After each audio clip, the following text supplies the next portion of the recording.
Kita ada keyboard Pokemon weh. Tengok ni, ada Pikachu dengan Ivy. And then yang ni kita ada mousepad tema Pokemon juga. Tak sabar ni weh, jom kita unbox dulu. Jeng. Tengok dia punya keyboard tu. Si ada Pikachu dengan Ivy. And dia punya butang dekat keyboard ni pun warna Pikachu. Warna kuning tu Pikachu, and then warna coklat tu Ivy. Yang ni dia punya USB-A. Kita masuk je dekat komputer. Bahagian bawah ni ada stand. Sama ada nak stand kecil macam ni ataupun stand besar terus. Kita buat sound test sekejap. Mantap weh bunyi dia. Lagi sekali. Kita ada 4 jenis Pokeball tau. 1 Pokeball, 2, 3, and lagi satu kat sini, 4. Okay, so tu keyboard, and kita nak tengok mousepad pula.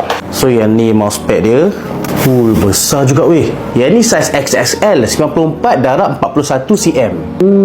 Gila lah. Ada macam-macam jenis Pokemon kat situ. Korang boleh namakan semua Pokemon kat sini tak? Aku kenal yang depan tu je weh. So jom kita try letak kat meja. Tengok macam mana rupa dia. Tengok ni weh. Besar gila mousepad dia. Boleh letak banyak barang dekat atas ni. So yang ni kita punya keyboard. Letak kat sini. Wayar kita masuk kat belakang ni. Lepas tu kita letak mouse. Mouse kat sini. Ini siapa peminat Pokemon boleh nangis weh kalau dapat keyboard macam ni. Serius lawa. Aku yang tak minat Pokemon pun tengok cantik je. Aku nak tengok lampu dia macam mana. So kita try on dulu PC kita ni. Tengok lampu dia menyala weh. Memang betul-betul terang. So keyboard ni Razer dia collab dengan Pokemon. Yang ni model Black Widow V3 10 Keyless. So ini dia punya model dia.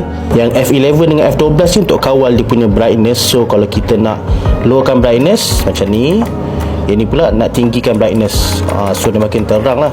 Yang ni pula rupa keyboard ni waktu gelap ataupun waktu korang tutup lampu lah. Tengok still boleh nampak dia punya colour tu.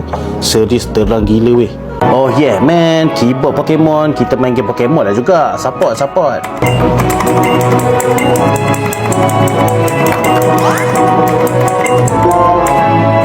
Pokemon mana nak pilih ni? Water, Fire, Grass. Kita ambil Snivy. Let's go. So kalau korang peminat Pokemon, boleh dapatkan Black Widow V3 Pokemon Edition ni, okay?